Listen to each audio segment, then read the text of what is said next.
This is my Toro lawnmower. Let's see what engine it has in it. It has a 20 horsepower engine, the Courage 20. It's been a great mower. I've had it for a lot of years.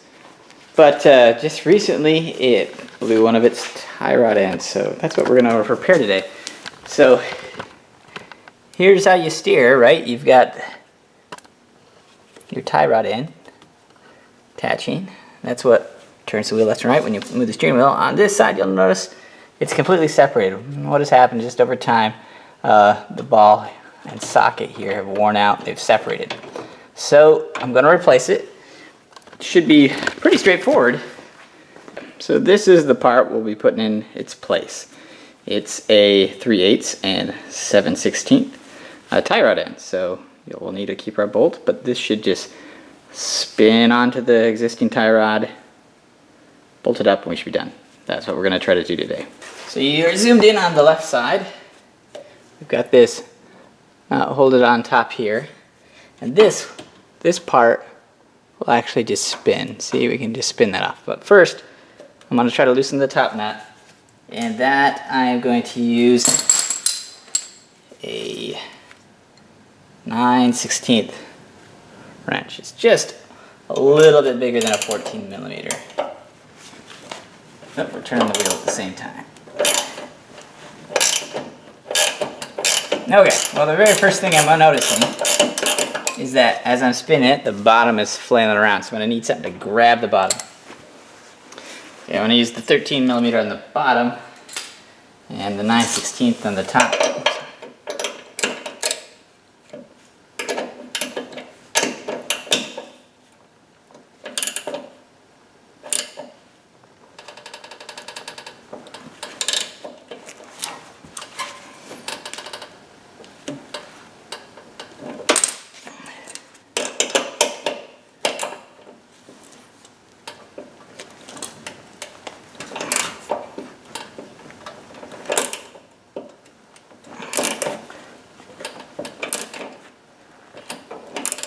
I mean, you look at this nut. It looks like one that just should come off real cinch. Man. It's gotta have thread lock on it or something.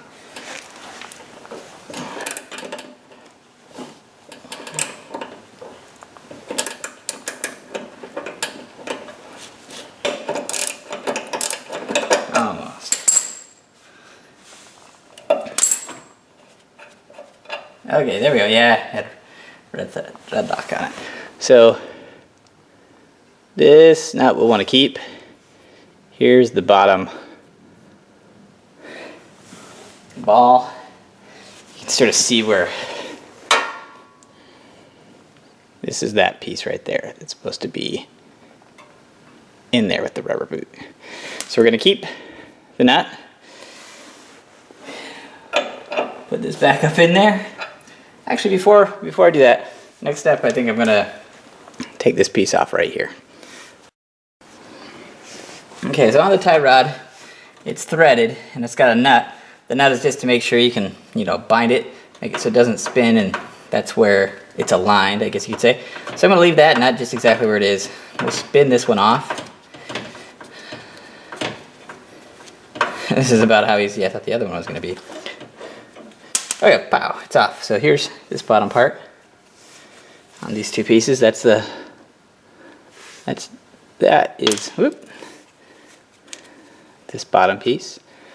So now with that off, I'm going to put this on.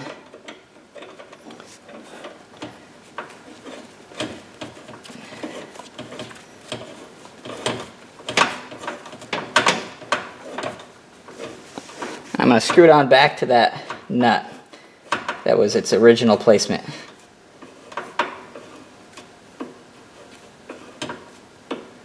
It looks like it's just a little bit different. So.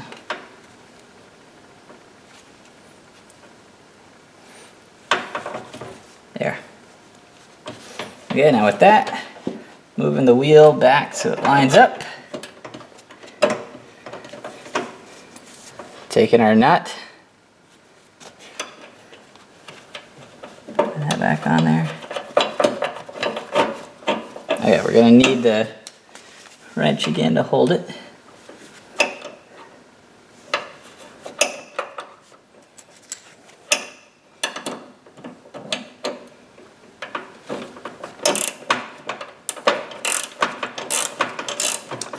Now it should just be tightening it all back together.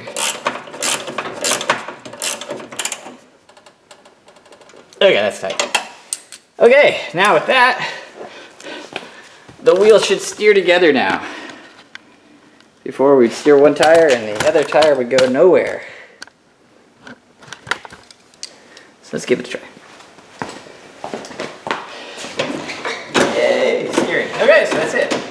The nice thing about this fix is that while we totally lost steering, the part was only, it was like $5 for one or $10 for a pair. So really cheap. So there you go. If you lose steering on your Toro, also a lot of other similar tractors use these same fittings for putting things together.